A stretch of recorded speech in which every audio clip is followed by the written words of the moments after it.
तो ऐसी दुखद घटना हुई है, नाबालिग बच्चा अपहरण के बाद हत्या, ये अब सुनने को नहीं मिलता। एक तो प्रदेश सरकार ये दावे करती है कि उत्तर प्रदेश में अपराधी साफ हो चुके हैं, या तो जेल में है, या दुनिया छोड़ गए हैं, या प्रदेश छोड़ गए, लेकिन कहाँ से नए अपराधी बन गए। और इस तरह जो घटना हुई है उसके बाद घटना का अनावरण जो हुआ है वो कहीं ना कहीं हम तो कहेंगे चौकीदार था जो उनका उसकी समझदारी से होगा, वरना पुलिस के भरोसे तो घटना का अनावरण भी नहीं हो पाता और उसका डायरेक्शन कहीं और चला जाता।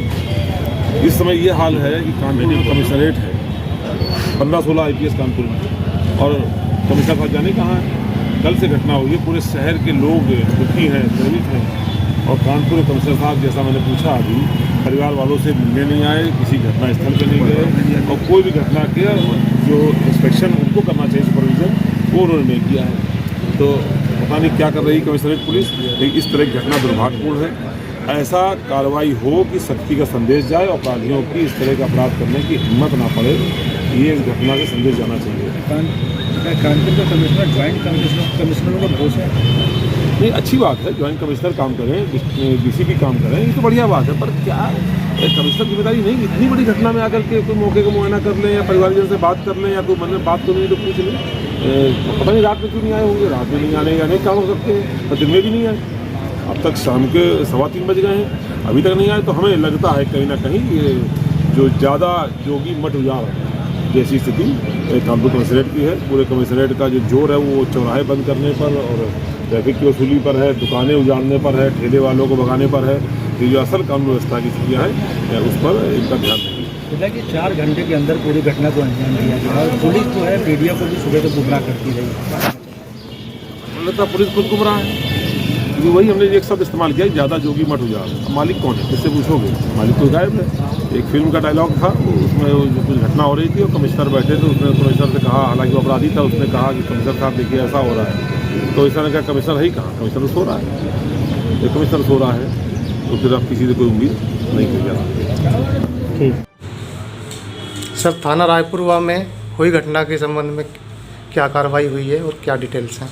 देखिए, कल एक बहुत दुखद घटना थाना रायपुरवा क्षेत्र में जो घटित हुई थी, जिसमें जो परिजनों की तरफ से लगभग 9 बजे के आसपास में शुद्धकी दर्ज कराने के लिए थाने पे आए थे।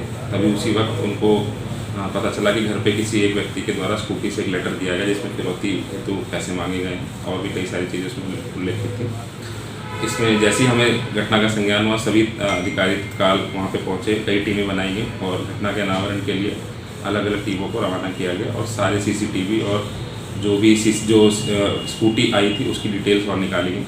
तो उसमें पता चला स्कूटी जो थी जिसका नंबर था UP 78 FD 22204, लेकिन जो व्यक्ति लेके आया था उसको उसने मिस्चीवियसली उसको E बना दिया था और उसमें धोखा देने की कोशिश करी थी। जब हम लोगों ने और क्या है उसके डिटेल निकाली CCTV की, तो ये CCTV की और स्कूटी की, तो उसके बाद ये जो व्यक्ति इसके बाद पकड़ा गया, ये मेन आदमी है प्रभात शुक्ला, इसके नाम पे रजिस्टर्ड थी ये। और ये जो मृतक है उसको अपने साथ लगभग 4:30 के आसपास लेके गया था, धोखे से अपने घर पे लेके गया था।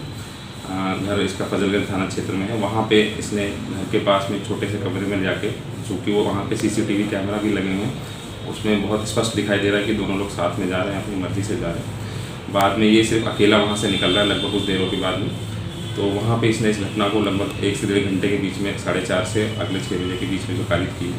और उसके बाद इसने अपने साथी के साथ मिल के ये जो लेटर ड्राफ्ट किया है उसको घर पे जाके दिया है। तो सबसे इम्पोर्टेंट चीज़ इसमें धोखे के साथ में धोखा दे के ही जो लड़का था 17 साल के, जो उसको लेके गया, उसकी हत्या करी गई है। दूसरा जो लेटर है इसने जो घर पे भेजा, उसका मोटिव जो समझ में आ रहा है वो यही है कि पुलिस को उलझाए रखना और धोखा इसमें ये दूसरा एंगल बनाना, ताकि ये किसी प्रकार से इनको समय मिल जाए और बॉडी को बाद में डिस्पोज कर सके। और भी हम उस लेटर की जो गहनता से पूछताछ करी, तो जो इसकी फियांसे और गर्लफ्रेंड है रचिता, उसने भी बताया कि ये हैंड राइटिंग जो है ये इसी की है, प्रभात शुक्ला की है। और लेटर का मोटिव अभी तक यही समझ में आ रहा है, फिर भी हम लोग और डिटेल में इसकी जानकारी कर रहे हैं। साथ ही साथ पूरी घटना में जो तीनों व्यक्ति इसमें पकड़े गए हैं, प्रभात और उसका साथी और रचिता, चूँकि प्रभात मेन कॉन्स्पिरेटर है, मेन इसी ने ही प्लानिंग करी थी, और रचिता इसकी जो फियांसे गर्लफ्रेंड है।